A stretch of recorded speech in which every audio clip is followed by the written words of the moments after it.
Olá, meu irmão e minha irmã, graça e paz de Jesus. É muito bom receber vocês mais uma vez aqui para uma escola bíblica especial. Há no imaginário de todas as culturas, de todas as religiões, uma ideia de vida após a morte. Um lugar de delícias, um lugar onde depois da vida, com seus sofrimentos, as suas dores aqui nessa terra, as pessoas vão viver. Isso vai variar de religião para religião, mas é muito difícil, salvo talvez os ateus, é muito difícil que nós não pensemos, não reflitamos sobre a ideia de uma vida após a morte, de uma vida futura, para além dessa terra, para além desse tempo. O cristianismo tem uma resposta para isso. As doutrinas bíblicas apresentam uma resposta para isso. E é sobre isso que nós iremos conversar nesta Escola Bíblica Especial e a gente espera você com a gente aqui, depois da vinheta.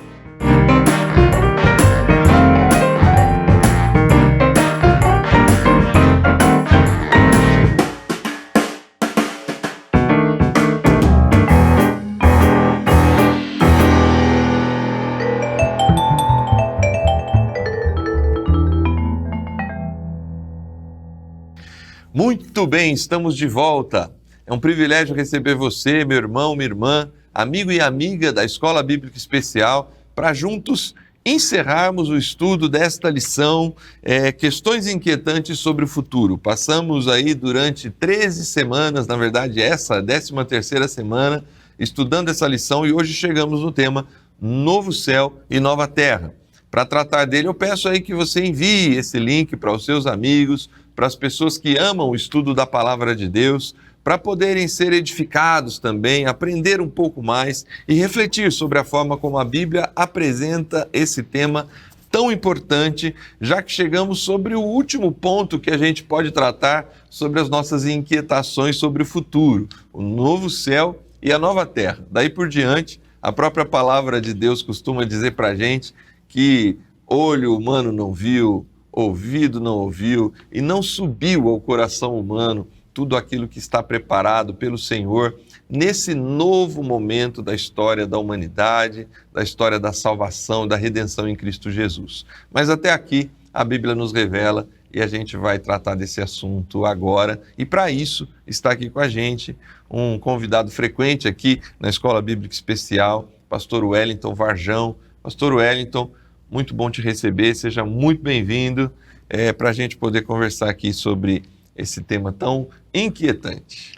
Pai do Senhor, Pastor Júnior, Pai do Senhor aos irmãos que estão nos assistindo. De fato, chegamos àquele capítulo da Bíblia que faz com que a nossa esperança se renove, né? Sim. Faz com que a gente continue a caminhada cristã. Porque os 2 capítulos de Apocalipse 21 e 22, que vamos tratar nessa lição, só tem coisa boa. Muito bom, pastor. Antes da gente entrar aqui nas perguntas propriamente ditas, né?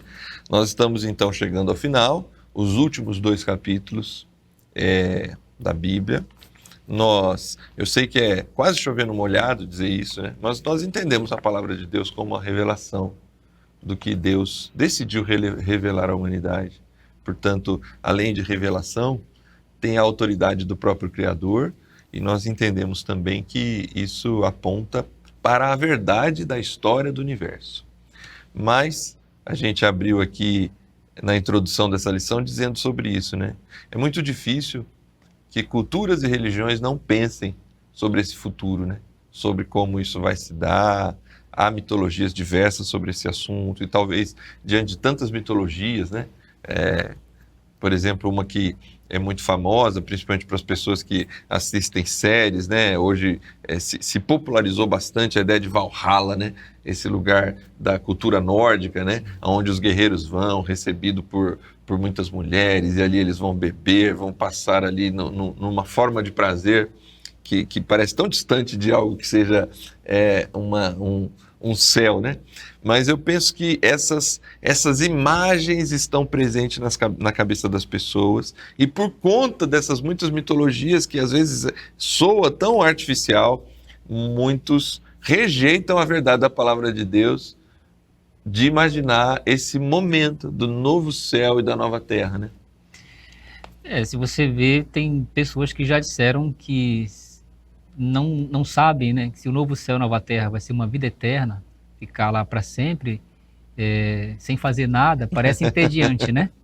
Então, assim, já ouvi criança falar sobre isso, né? Mas lá no céu vai ser entediante, né? Na verdade, é aquilo que você falou, citando Paulo aos Coríntios aí, né? Nenhum coração humano, nenhuma mente humana é capaz. O texto fala que jamais uma mente humana conseguiu imaginar, mesmo nos nossos maiores devaneios, nós somos incapazes de imaginar o que Deus tem preparado para nós. E essa lição vai esclarecer muita coisa. Muito bom. Você sabe que não é só criança, não. Eu já me peguei assim. Sim. Será que o céu... Porque a gente recebe uma imagem, e eu acho que é na infância que a gente recebe essa imagem, às vezes, de uma coisa que você passa a eternidade de branco cantando, né? Exato. E óbvio, com todo respeito a cantar e a roupa branca, mas em algum momento... Talvez isso seja cansativo e eu acho que ao longo da lição vai dar para a gente mostrar minimamente o quão rico é a ideia do que Deus está preparando, né? Ainda que, por mais que a gente converse aqui, a gente não vai conseguir alcançar não vamos conseguir. O que Deus está preparando para esse momento da humanidade, né? Verdade, pastor. Bom, vamos lá? Vamos entrar então na lição propriamente dita. A partir das questões, como sempre fazemos, convidamos você aí para nos acompanhar com a sua lição. Se você não tiver... Sempre está aqui postado as perguntas para você acompanhar com a gente. Com base na própria lição, nos comentários da própria lição, reflita sobre a surpresa que nos espera na nova criação. Qual o sentido da expressão, eu acho que esse é o ponto principal dessa pergunta, qual o sentido da expressão novo céu e nova terra? Quem habitará neste lugar? Então, nós já começamos aqui com essa palavra de Paulo, né?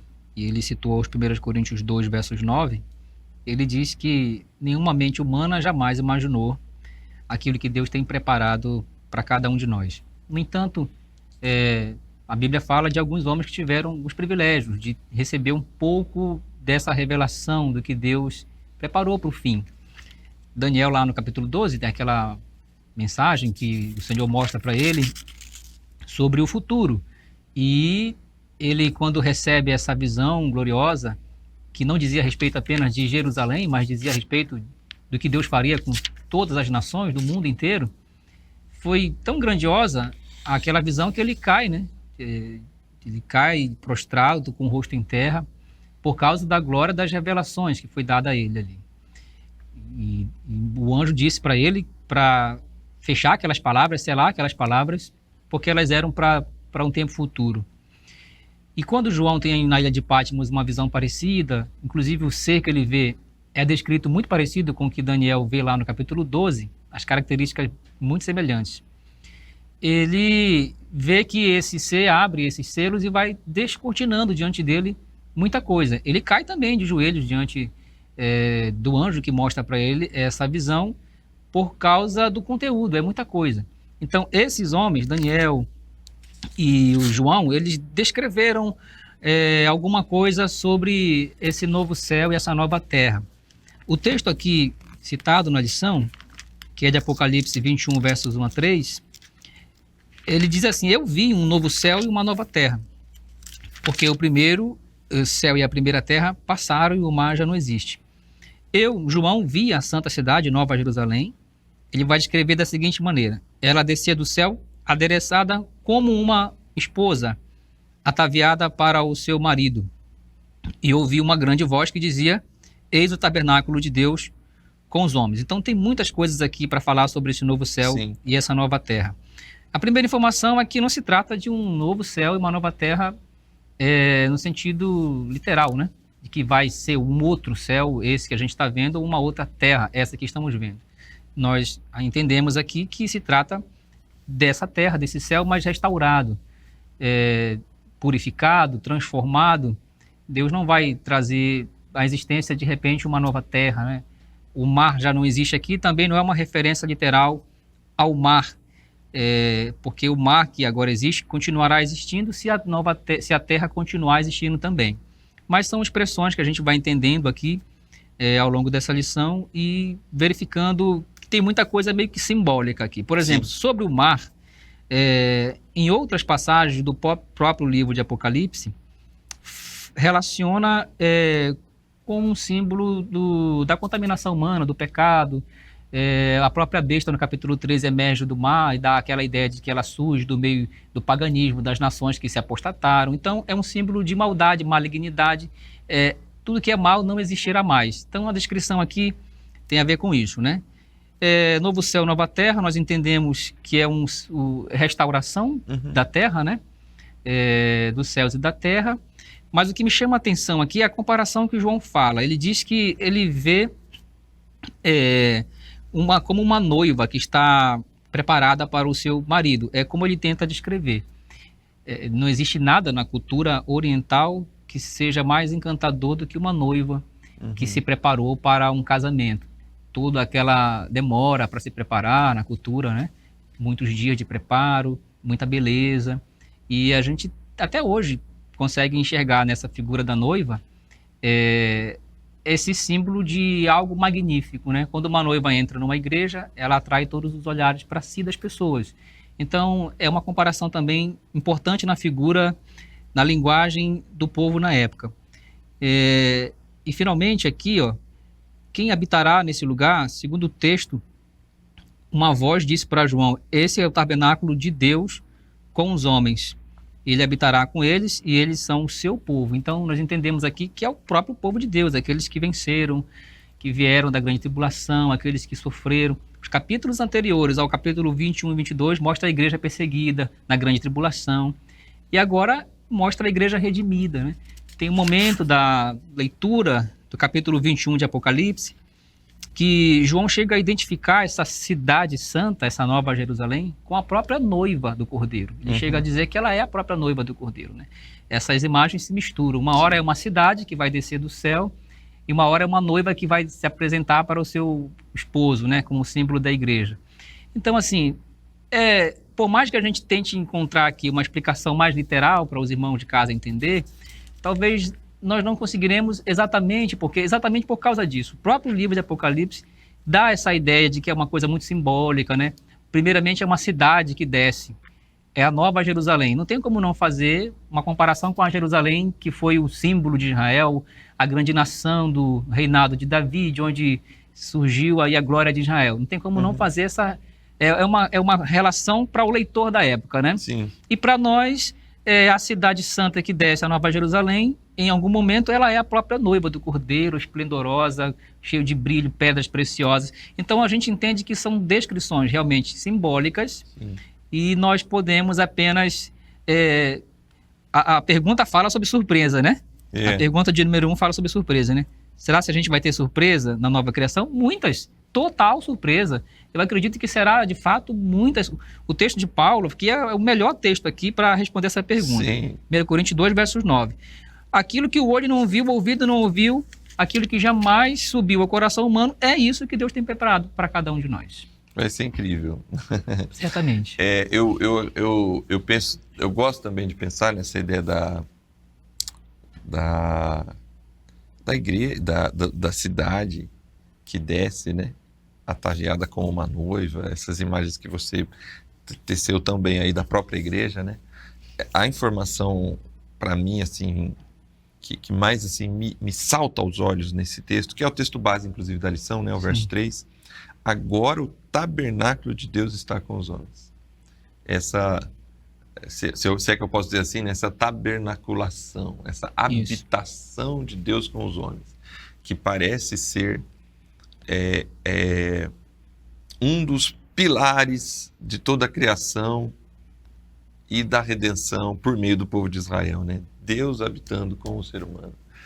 A gente tem ali a gente só infere na descrição de Gênesis 1, 2 e 3 que todos os dias Deus estava com Adão e Eva. Sim. Na viração do dia, né? Aquela informação do dia da queda, ela está construída de um jeito ali no hebraico que aponta para o fato de que todo dia Deus vinha ali na viração do dia conversar com Adão e Eva, e naquele dia Adão e Eva se esconderam, né? E aí Deus pergunta, onde é que você está, Adão? E aí ele fala, tive medo e me escondi. Parece que é uma rotina daquela relação que a gente também não consegue saber quanto tempo durou, né? A gente olha Gênesis 1, 2 e 3, parece que Parece que é Criou rápido. na sexta, descansou no sábado, pecou no domingo, né? Mas Sim, não essa ideia. necessariamente foi assim tão rápido, né?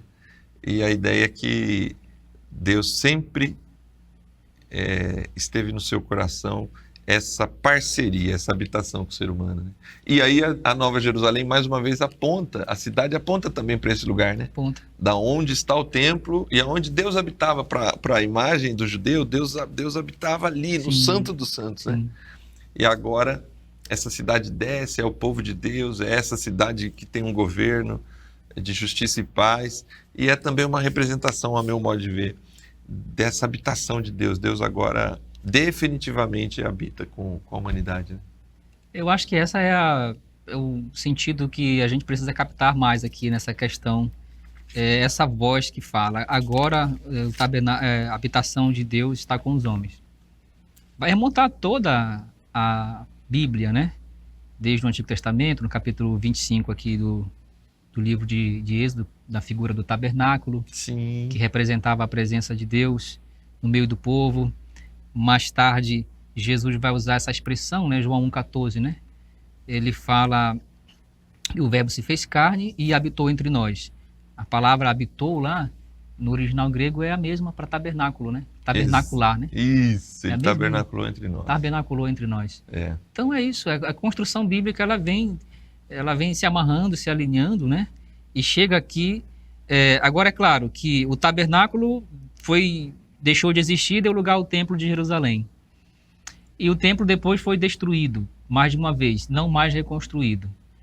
Jesus esteve entre os homens, tabernaculou entre nós, né? Armou a sua tenda, esteve aqui entre os homens, mas depois foi assunto aos céus, embora ele tenha dito que estaria para sempre com a gente, todos os dias, e que o Espírito Santo é uma espécie de continuação de Cristo em nós.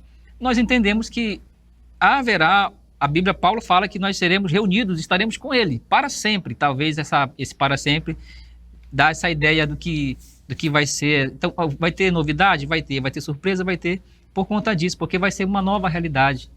Vai ser diferente dessa, embora Cristo esteja com a igreja e o Espírito Santo habite nela. Estar com Cristo numa esfera gloriosa é diferente. Sim. Eu só comparo com aquela transfiguração, no Monte da Transfiguração, quando Pedro está ali, desfruta de um negócio assim diferente, glorioso, quer ficar ali para sempre, né? Quer armar uma tenda também, armar uma né? tenda ali. Então essa ideia da tenda armada. Então assim, eu acho que é exatamente isso. O tabernáculo de Deus com os homens é quando o ser humano vai desfrutar definitivamente na sua plenitude e para sempre da presença de Deus. Amém. Eu penso que as demais questões que envolvem as demais aplicações que o autor da lição traz para cada estudante, para mim todas elas são derivadas dessa presença absoluta de Deus com a humanidade, né? Certamente. Porque cada uma delas deriva do fato de que agora Deus está entre nós e Deus governa, e o governo dele é presente, né? A segunda questão vai apontar para Apocalipse 21, de 4 a 8, né? E vai nos perguntar assim: no universo restaurado de Deus, haverá algo que nos cause dor, sofrimento ou dor?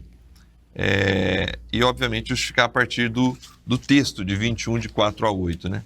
É mais uma derivação da presença de Deus, não? Isso aí. Dos versos 4 a 8, Deus limpará dos olhos toda lágrima, Sim. Não haverá mais morte, nem pranto, nem clamor, nem dor, porque as primeiras coisas são passadas.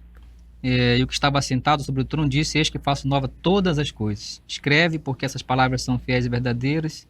Sou o alfa e o ômega, o princípio e o fim. Essa fala toda de Jesus, né? Os que ficaram de fora terão sua parte no lago de fogo. Essa é a segunda morte. Então, está muito claro aqui no texto que nada de ruim vai existir nessa nova cidade, na Nova Jerusalém, no novo céu, na nova terra. O texto fala que vai ficar de fora tudo que é ruim, né? Descreve aqui o pecado e os pecadores.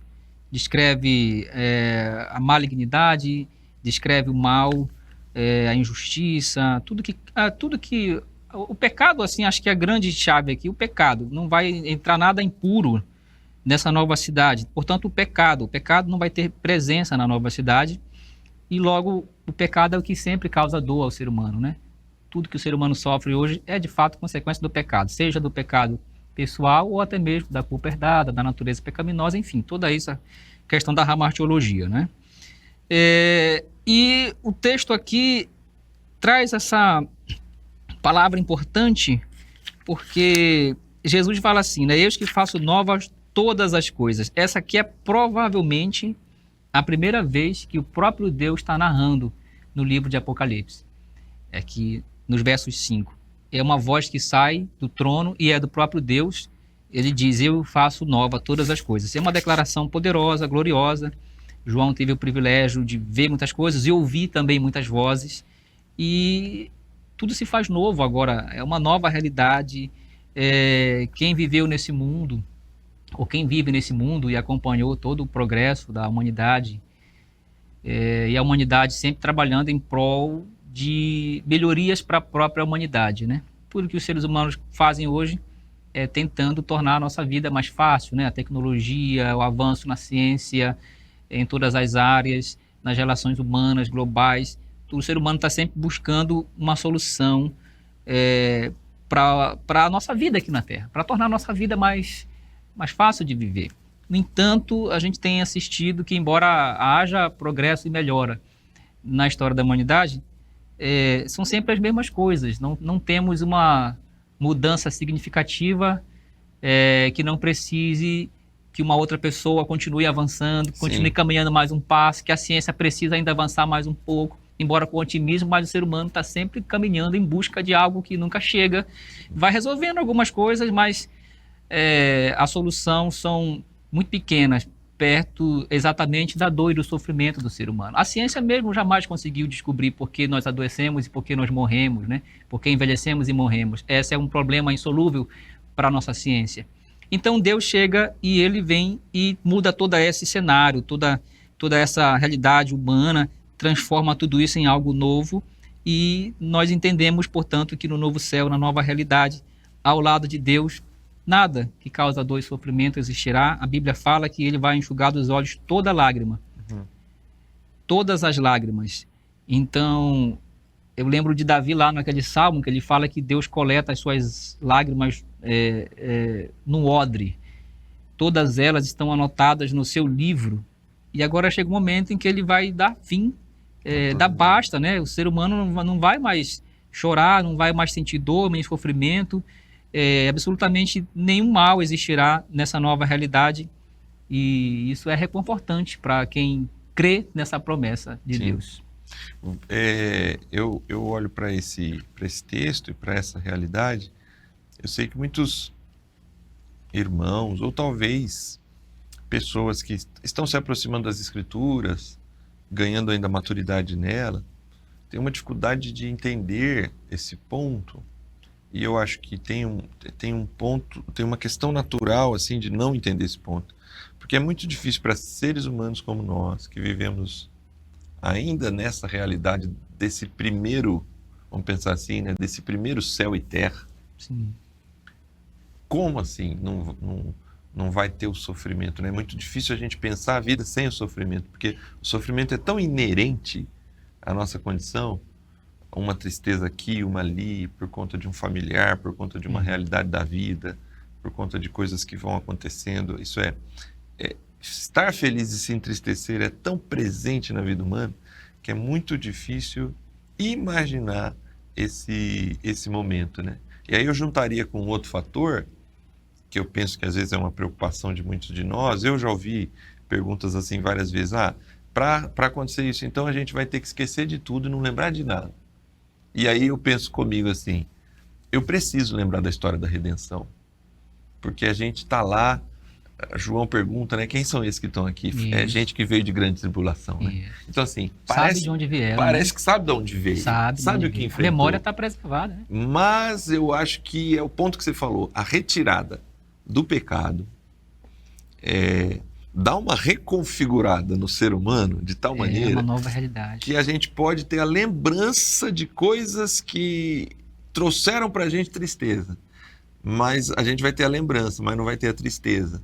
A paz no coração, a maneira como a gente vai encarar a vida a partir da redenção definitiva em Cristo Jesus, nos levará a encarar questões que hoje nos causam tristeza sob um ponto de vista que aí vamos apelar de novo para Paulo, não subiu ainda ao coração humano essa existência resetada, zerada, em que essa ação do pecado, da dor, do sofrimento não se faça presente. Por exemplo, eu acabei de descruzar a perna, eu estou com uma formigação aqui na minha perna agora, então eu já estou sentindo algum tipo de dor. É muito difícil imaginar viver sem isso, né? E assim, o ser humano com a sua mente limitada, né, e afetada pelo pecado, Sim. como você colocou, né? A gente vai de fato, acho que é a palavra dessa lição que fala sobre surpresa, né? Será muitas novas realidades. Essa é uma nova realidade cheia de surpresa, né? Eu estava vendo agora, só a nível de comparação, assim, de curiosidade rápida, um cientista comentando sobre como é que quando astronautas que viajam a mais de 100 quilômetros acima já saem da órbita da Terra e conseguem ver o planeta fora dele, né? Diz que a pessoa ela sofre um impacto tão grande quando ele vê uma nova realidade, ele sai ali da atmosfera da terrestre e enxerga por fora, ele sofre um impacto tão grande que muitos deles precisam de psicólogos durante muito tempo, né? Fazem tratamentos psicológicos, porque há um impacto significativo na mente deles. É como se desse assim eles enxergassem uma nova realidade até então desconhecida, e só esse fato já causa um impacto significativo, né, na vida deles. Então imagina só, eu penso assim, que a nossa mente humana, nessa condição humana e terrena, e ainda com o efeito do pecado, né, com os resquícios do pecado, embora, como diz nessa lição, já experimentamos a nova vida em Cristo, porque fomos regenerados, mas ainda falta adentrar essa nova realidade, né, que Deus está, e a Bíblia diz que é um lugar inacessível, mas que ele vai tornar acessível a nós por meio de Jesus Cristo, que é o caminho para nós chegarmos lá. Eu penso que será uma realidade realmente nova, e isso vai fazer todo sentido para cada um de nós. Vamos lá, vamos seguir em frente, porque o próximo passo aponta a terceira pergunta. A pergunta é assim: você concorda que os novos céus e a nova terra serão lugares de vida em plenitude? A base é Apocalipse 22, 1 e 2. O versículos 1 e 2 desse capítulo fala que o anjo mostrou a ele um rio puro de água viva, ou da água da vida, que era claro como um cristal e que procedia diretamente do trono de Deus e do Cordeiro. No meio da praça, de uma outra banda do rio, estava a árvore da vida, que produz 12 frutos, dando o seu fruto de mês em mês, e as folhas da árvore são para a saúde das nações. Então, assim, há uma descrição aqui do novo céu, de uma nova terra, e de um lugar em que habita a plenitude. O texto vai falar, primeiramente, o anjo convida João para ver essa cidade, né? Se eu voltar aqui no capítulo 21 um pouquinho, versos 10, ele convida João para ver a cidade, a grandiosidade e a beleza dela. Ele mostra, o anjo mede a cidade, tem uma cana na sua mão de ouro, e mede essa cidade. Ela tem um valor, uma dimensão cúbica, tridimensional, porque todos os seus lados, comprimento, largura e altura, são iguais. As medidas, elas são exageradas, 2.200 quilômetros de comprimento para cada lado que foi medido, tanto para cima, o que é inimaginável, né, quanto para o lado, quanto de comprimento. Então, são assim, uma ideia de que ali nós temos algo simbólico mostrando uma coisa plena e completa. O exagero aqui da linguagem apocalíptica, da medida dessa cidade, com certeza está relacionado a isso, com a ideia de que é uma coisa plena, né? Uma coisa assim completa, o número ser muito exagerado, né? Tanto de largura, quanto de altura, quanto de comprimento. Só para ter uma ideia, 2.200 quilômetros acima, porque ela é desse tamanho também de altura, isso aí ultrapassaria facilmente a atmosfera terrestre, né? Passaria de todas aquelas camadas que existem, aquelas 5 camadas que existem, passaria a Lua, iria no espaço sideral, iria numa altura incontável. Então, é um número exagerado. Como que uma cidade teria essa altura? É claro que está se referindo a uma cidade cujo arquiteto e edificador é o próprio Deus. Então, é algo que Deus faz. As duas figuras que chamam a atenção aqui nos versos 1 e 2 é a ideia, primeiro, do rio da vida, que nós entendemos como e que sai do trono de Deus, simbolizando, portanto, a vida, né? Eu entendo a água como a coisa mais misteriosa que existe na Terra. Antes de Deus dar forma a essa Terra, já tinha água aqui, né? O corpo do ser humano tem 70% de água. Isso é um grande mistério. O planeta Terra, 70% dele é pura água. Mesma quantidade, né, do ser humano. E esse símbolo da água é um símbolo impressionante. Quando Jesus verte o seu sangue na cruz, depois que todo o sangue escorreu, saiu água aqui do seu lado, né? E quem dá essa informação é o Evangelho de Lucas, né? Que é um cara que é médico, né? Que tem essa percepção, né? E João, no Evangelho, vai dizer, né? Essa expressão também. Então, assim, é como se o autor percebesse que está saindo vida, né? Ele está morrendo, a sua morte está se acabando, o seu sangue está sendo doado pelos pecadores, mas a vida está sendo gerada nos seres humanos. Então, é símbolo de vida. A água na Bíblia eu entendo como símbolo de vida. Do trono de Deus sai um rio da vida e simboliza isso, né? De Deus vai emanar tudo que nós precisamos, tudo que o ser humano necessita, que é a sua presença gloriosa. Além disso, o texto fala aqui também que tem essa árvore, a árvore da vida, que é citada em Gênesis 3. Eu, aqui agora falo eu, não o Senhor, né? É a minha opinião, né? Já que é uma questão muito simbólica, a gente não vai realmente dar de certeza aqui, dizer o que é, cravar o que é, né?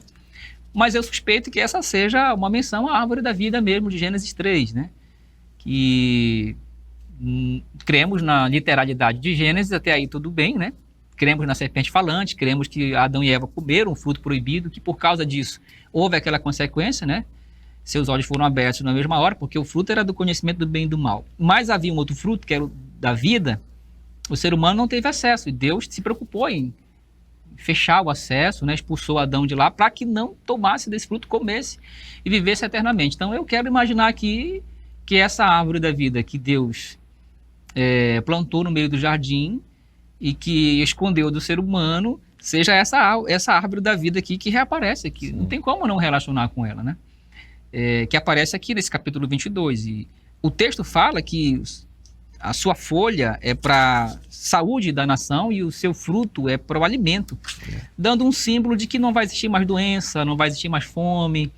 Pode significar de forma simbólica isso também, né? Que não vai ter mais fome, não vai ter mais morte nem doença nessa nova realidade. Às vezes eu quero acreditar que é aquela árvore bendita que o Senhor fechou lá, que colocou um anjo para ninguém ter acesso e que ela reaparece aqui. Se não for ela,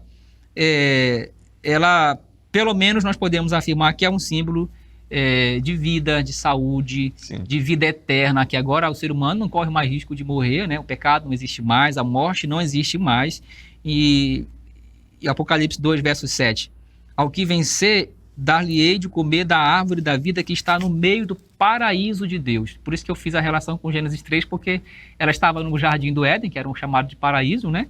E que aqui em Apocalipse, também no capítulo 2, verso 7, aparece no meio do paraíso de Deus, né? Foi por isso que eu fiz essa relação aí, né? Mas, de qualquer modo, é isso. Essa pergunta de número 3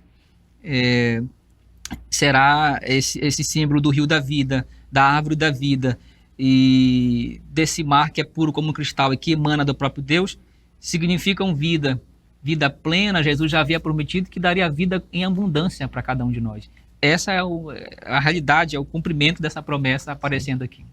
Você está falando e eu fui aqui na minha área mais próxima de estudo, né, que é a missão e principalmente a missão urbana. O teólogo Stephen Kirchner, e ele defende exatamente isso, a ideia de que a árvore que estava num jardim agora estará numa praça dentro de uma cidade. Legal. Que é óbvio que o foco dele é entender a redenção da cidade e a importância de pregarmos nas grandes cidades, porque Deus vai redimir a cidade. A árvore que estava num jardim, agora ela está dentro de uma praça, dentro de uma cidade. Verdade. Então, assim, na nova terra, novos céus da nova terra, a gente tem a cidade. Mas esse é um outro assunto. Fecha aqui. Verdade. O que eu queria trazer para a gente conversar antes de ir para a última questão, porque a última vai nos ajudar também, é a ideia, queria retomar a ideia que você colocou e que eu concordei das preocupações de crianças e até de adultos, da monotonia. Isso aí. Uma vida em plenitude, esse rio, essa árvore, que as nações vêm até ela, aponta para mim uma ideia de uma vida que a gente não consegue ter plena imaginação de como será. Deus já disse que a gente não vai alcançar por meio de Paulo, mas aponta uma ideia de uma vida plena, que ela será extremamente ativa na vida, na relação com Deus, né? Os profetas do Antigo Testamento têm uma expressão, Abacuque e outros, que a terra vai se encher da glória, do conhecimento do Senhor, né? Numa imagem inicial, infantil, de novo, Sim. eu sempre tinha a imagem assim que é uma fumaça, né? Sim. A tal da Shekinah, né? A Shekinah. Mas, compreendendo melhor o texto, compreendendo melhor a harmonia das Sagradas Escrituras, né? Parece que essa glória do Senhor, ela vai se manifestar por meio desses filhos redimidos que agora atuam na natureza, sem a intervenção do pecado, e que a gente vai ver na natureza a glória do Senhor, rios maravilhosos, paisagens, sabe? Hoje já é bonito demais ver o mundo. Sim. Imagina ele restaurado. Mas, ao mesmo tempo, seres humanos que atuam nessa nova realidade, e que a sua atuação nesse novo universo de Deus causa e apresenta a dimensão da glória de Deus, na potência de homens e mulheres à sua imagem e semelhança, agindo nessa parceria plena. Então, essa vida em plenitude, para mim, aponta para algo muito distante do que seja monotonia. A glória do Senhor vai ser revelada em seres humanos como eu e você e tantos outros, que com a graça de Deus estaremos lá, porque a produção criativa ela é exponencial sem a limitação do pecado, do cansaço, do sofrimento. Com certeza. E aí também, né, o texto fala que na nossa testa estará o nome de Deus. E que Deus chama essas pessoas, cujo tabernáculo agora é com os homens, de meus filhos. Então imagina só, né, a relação que Deus teve com Jesus, como seu filho, e ter essa relação conosco também, né? Então certamente será uma realidade, uma completude, né, uma plenitude, e haverá muita coisa, com certeza, assim como existe já na Trindade essa harmonia, nós participaremos disso, né? Seremos identificados ali como próprios filhos de Deus. O primeiro céu e a primeira terra é muito criativo, diverso, múltiplo nas suas formas, cores, sabores, para a gente imaginar que o segundo não será tanto ou mais, né? Tanto ou mais. Com certeza. Bom, vamos para a última? Vamos lá. Com base no item 4, o que João observou sobre a cidade santa em relação aos templos? Que grande bênção poderemos desfrutar lá no que diz respeito à adoração? Versos 22 do capítulo 21. E nela não vi templo, porque o seu templo é o Senhor, Deus Todo-Poderoso e o Cordeiro. Capítulo 22, versos 4. E verão o seu rosto, e na sua testa estará o seu nome. Então, assim, essa informação é uma informação nova, né, importante, de que no novo céu, na nova terra, não vai ter necessidade de um templo, né? Porque o templo, ele, desde os tempos mais antigos, eles foram marcados como o ponto de contato, de encontro, né, de conexão ali entre o ser humano e as divindades, né? Desde a época dos sumérios, nas civilizações mais antigas, no Egito, eles construíam, né, aquilo que é chamado de zigurate, que são grandes estruturas piramidal, num formato assim de escada que vai subindo, e era uma obra de arte da arquitetura religiosa. Isso a gente vai encontrar na arqueologia bíblica. Isso. Eles construíam essas coisas para que chegassem num lugar bem alto, e lá em cima eles construíam um santuário, né, um pequeno templo, porque eles acreditavam que os deuses a quem eles serviam descia naquele ponto mais alto, naquele santuário, e conseguia se comunicar ali com o povo. Então era uma espécie de link entre a terra e o céu. Eles construíam isso para ter essa proteção. Na época de Abraão, por exemplo, em Ur dos Caldeus, quando foi descoberto um grande zigurate, que foi descoberto, escavado aí próximo aí da época da Segunda Guerra, o arqueólogo que encontrou esse zigurate, que é atualmente lá no Iraque, que já foi a Babilônia e que já foi ali mais ou menos aquela região da Torre de Babel, as informações que temos são exatamente essas. Eram construções impressionantes e elas tinham toda uma estrutura e em cima havia os templos, onde acreditava-se essa ideia, né, de que cada clã, cada povo foi construindo o seu próprio monumento, o seu próprio zigurate, sua própria torre, para ter um deus particular para cuidar do seu próprio clã. Na época de Abraão, ali já havia mais ou menos 5.000 deuses antigos. Por isso que Deus manda ele sair de lá, porque era uma grande confusão de deuses. E Nimrod teve aquela ideia de construir um zigurate maior do que os outros, que foi a Torre de Babel. Nimrod é chamado na Bíblia como o primeiro grande poderoso da Terra, um homem que teve acima do seu tempo.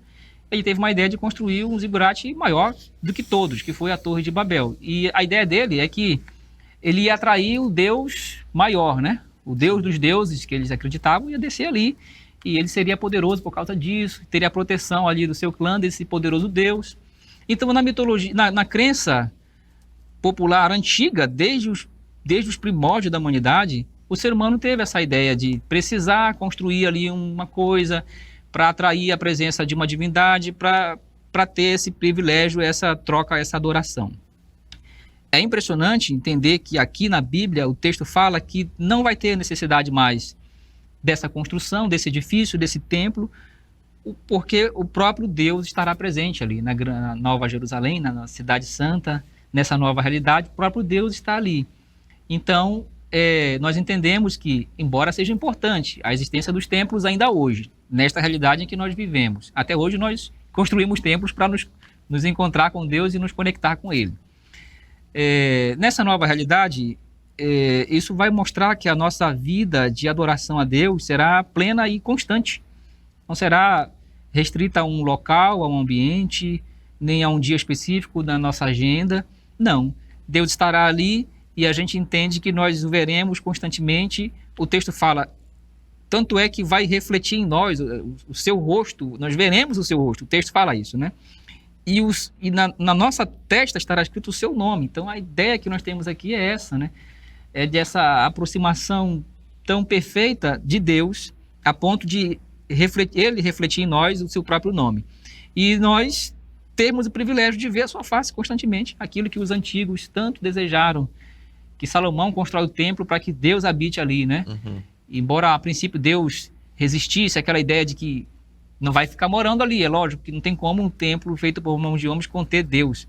No entanto, ele até se manifesta ali, participa ali, de forma meio que temporária.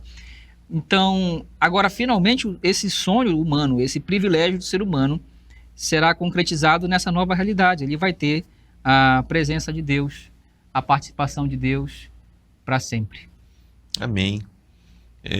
Definitivamente o culto entra na vida, né? Entra na vida, aí sim. A vida vai ser um culto e talvez é até chocante para alguns de nós, né? Não vai ter o templo, né? Não tem esse lugar para ir. Onde estivermos, a glória do Senhor reflete, é bonita essa imagem, né? A glória do Senhor reflete no rosto da gente, o nome dele está escrito na gente, então toda a vida ela fará parte da adoração a Deus, né? Em tudo. E aí para mim reforça a ideia da falta da monotonia. Tudo que eu fizer, tudo que nós fizermos, tudo que ali for proposto para a humanidade, de alguma forma, há de glorificar a Deus e adoraremos a Ele por meio da nossa própria existência, das nossas próprias atividades. É sempre difícil falar sobre esse tema num tempo em que a gente olha tanto para o presente e vai deixando de lado, né, essas doutrinas importantes da escatologia, do novo céus e da nova terra, mas que hoje, de alguma forma, a gente possa ter ajudado aí muitas pessoas a, de novo, se encher de esperança desse dia que vai acabar o choro, acabar o sofrimento, acabar a morte também, aqueles queridos que morreram ressuscitarão para viver para sempre com o Senhor. É um momento inimaginável, mas que a gente precisa esperar com fé. Eu queria te agradecer, pastor Wellington, pelos comentários, pela forma como guiou essa lição aqui. Antes das suas palavras finais e da sua oração, eu só queria destacar aqui duas aplicações, né? Com os pés no presente, né? A lição falou ao longo dessas 13 lições aqui. Estejamos convictos da promessa do novo céu e da nova terra, isso é, apesar das dores, apesar de um distanciamento natural que a gente tem desse tema, apesar de ser difícil por vezes compreendê-lo completamente, mas que haja convicção no nosso coração hoje desse novo céu e da nova terra. E a segunda, estejamos desejosos da promessa de novo céu e da nova terra, que haja essa esperança, essa expectativa da chegada desse dia, né? Eu costumo brincar com os meus filhos, em algumas circunstâncias eu falo isso, né? Que a primeira audiência que eu puder ter com Jesus, Wellington, eu vou querer ir para frente de um lago, para frente de um rio e falar: Jesus, me ensina como é que você andou sobre as águas. Ele vai falar: não é tão fácil, vem aqui, eu vou te ensinar. E lá talvez será tão fácil. Não sei se eu vou ter essa oportunidade, não sei se eu vou lembrar disso lá, mas eu sempre costumo brincar, porque isso guarda em mim uma expectativa, sabe, desse encontro com o Senhor, de poder fazer perguntas que eu tenho, que eu gostaria de esclarecimento e saber que esse dia vai chegar. Na eternidade, tanta gente para Jesus atender, uma hora vai chegar a minha agenda com Ele, para eu poder conversar pessoalmente com Jesus. Coisas que a gente, nos nossos hinos, a gente já cantou muito sobre essas expectativas de estar na presença do Senhor eternamente. Antes de te devolver a palavra, pastor, para você encerrar, fazer os seus comentários finais, inclusive sobre essa convicção e esse desejo, e poder orar para encerrar, eu queria convidar você, que está com a gente aqui até agora, para assistir com a gente o Desafio para a Vida, com a missionária Célia. E aí a gente volta para as considerações finais do pastor Wellington e a oração. Fique com a gente. Você já viveu um momento extremamente angustiante? Eu tenho certeza que já, né? Muitas vezes a gente perde a esperança diante das injustiças, diante das coisas ruins que acontecem na nossa vida. Eu tenho certeza absoluta que você já viveu momentos assim, porque a Bíblia diz que o mundo jaz no maligno, então o império do mal, das trevas, domina este mundo, né? E nós vivemos aqui e estamos sujeitos a passar por momentos angustiantes, momentos de dificuldade. Mas nós temos a esperança de um novo céu e uma nova terra. E a palavra de Deus diz que nesse novo céu, nunca mais a gente vai chorar de tristeza, nunca mais a gente vai sentir dor, não existirá enfermidade, não existirá injustiça, ou seja, todas as coisas ruins que acontecem aqui nessa terra, no novo céu e na nova terra, não existirão mais. Serão momentos eternamente felizes. Gente, nós não teremos apenas momentos bons ou felizes, nós viveremos eternamente felizes, sempre, sem mais problemas, sem mais lutas, sem mais angústias. Então, o teu desafio para essa semana, e a gente encerrando essa série de lições, anuncie, use as redes sociais, use as conversas com as pessoas que Deus colocar no teu caminho e fale desse novo céu e essa nova terra. Anuncie o Evangelho de Jesus Cristo. Nessa série de lições, em todas elas, nós fomos desafiados a proclamar a salvação àqueles que ainda não conhecem Jesus. Então, o teu desafio continua sendo anunciar o Evangelho de Jesus Cristo e dizer às pessoas que sim, existirá um novo céu e uma nova terra, onde reinará tudo que é bom, tudo que é ruim nunca mais existirá, nunca mais viveremos momentos ruins ou dificuldades, seremos eternamente felizes.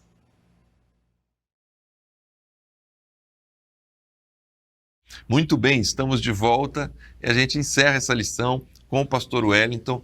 Na semana que vem, nós iniciaremos uma nova série de estudos. A gente vai voltar lá para o começo, para as origens. A partir de janeiro, a gente começa a estudar estudos baseados no livro de Gênesis e a gente espera você com a gente. Pastor Wellington, por favor, encerre aí não só essa lição, mas essa série de 3 estudos que a gente fez sobre o futuro. Bom, foi maravilhoso, né, ter estudado essa série de lições e, como eu falei no começo, vou reforçar aqui essa fala, esses são os capítulos da Bíblia que motivam a nossa caminhada cristã, faz a gente continuar. Eu estava lembrando aqui do texto de Hebreus 11, versos 10, que diz que Abraão, pela fé, ele esperava por uma cidade que tem fundamento, do qual o artífice e construtor é Deus. Esse Abraão aqui, que saiu de Ur dos Caldeus na época, uma cidade sedutora, cheia de oportunidades, uma cidade com seu panteão de deuses, com todas as suas glórias e suas grandes edificações, e o seu povo já avançado na época, ele sai em direção, e Deus disse assim, vai para um lugar que eu te mostrarei. E esse Abraão larga isso tudo, abandona isso tudo, peregrina durante a sua vida inteira, e ele procurava essa cidade, essa nova Jerusalém que nós acabamos de estudar aqui. Deus está nos chamando para, pela fé, como Abraão, continuar crendo nessas promessas gloriosas da Bíblia. Quando nós lemos aqui sobre o novo céu e a nova terra, a nossa esperança se renova. Saber que nós estamos esperando algo que é a nossa redenção em Cristo Jesus. Amém. Vamos orar. Vamos orar. Senhor Jesus, obrigado por esse momento, por mais esse estudo abençoado da palavra de Deus. Eu quero agradecer a Deus e quero aqui, Senhor, orar pelos irmãos que estão em casa, que estão nos acompanhando, que nessa oportunidade, Deus, renove a fé de cada um. A caminhada aqui na terra é dura e árdua, mas a tua palavra diz que ao que vencer, ele terá o direito de estar nessa cidade santa, entrando pelas portas da cidade. Nós queremos, Senhor, estar diante de Ti, diante do trono, ver o Senhor Jesus como Ele é, ver a Deus, o nosso Pai, e sermos restaurados, redimidos, vivermos para sempre com o Senhor. Eu te agradeço em Teu nome santo. Amém. Amém. Obrigado, pastor Wellington. Obrigado você que nos acompanhou durante essa série de estudos, essas 3 lições. É sempre um prazer recebê-lo aqui, para juntos podermos nos edificar no estudo da Palavra de Deus. Como disse, semana que vem começamos uma nova série de estudos, Origens, estudos baseados no livro de Gênesis. E a gente espera você e a gente vai se encontrar com a bênção de Deus. Até lá e que Deus te abençoe.